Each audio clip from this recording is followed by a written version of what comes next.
డ్వాక్రా సంఘం గిరిజన మహిళలు న్యాయం కోసం ఎమ్మెల్యేను కలిసిన ఘటన. భద్రాద్రి కొత్తగూడెం జిల్లా బూర్గంపాడు మండలం బత్తులనగర్కు చెందిన డ్వాక్రా సంఘం గిరిజన మహిళలు తమపై జరిగిన మోసానికి న్యాయం చేయాలంటూ పినపాక ఎమ్మెల్యే పాయం వెంకటేశ్వర్లును శుక్రవారం కలిసి వేడుకున్నారు.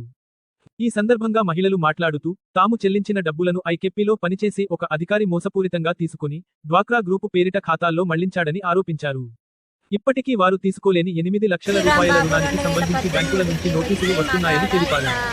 పలుమార్లు సంబంధిత అధికారుల దృష్టికి ఈ విషయానికి తీసుకెళ్లినా స్పందన లేదని వాపోయారు. మహిళలు ఎమ్మెల్యేకు వినతిపత్రం అందజేయగా, ఈ విషయంపై పూర్తిస్థాయిలో విచారణ చేసి బాధిత మహిళలకు న్యాయం చేస్తానని పాయం వెంకటేశ్వర్లు హామీ ఇచ్చారు.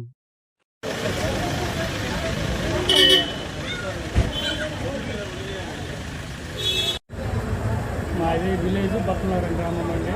కృష్ణసాగర్ పంచాయతీ బూర్గంపాడు మండలం భద్రాద్రి కొత్తగూడెం జిల్లా. మేము గత 2018 కాడి నుంచి డ్వాక్రా పొదుపులో డబ్బులు తీసుకుంటాం. శ్రీరాంబాబు 2018కి వచ్చి మా కాడ ఇట్లా పొదుపు అప్పు తీసుకున్నారు అని మాతోనే వడ్డీలు కట్టించుకున్నారు. ముందు వడ్డీ కట్టించుకొని 1 సంవత్సరం ఆగిన తర్వాత మళ్ళీ వచ్చి కొంత అప్పు కూడా వడ్డీలు జమ చేసుకొని తీసుకుపోయింది. మేము కట్టిందని సారు నమ్మకంతో ఉండే 2022లో నోటీస్ వచ్చింది మాకు.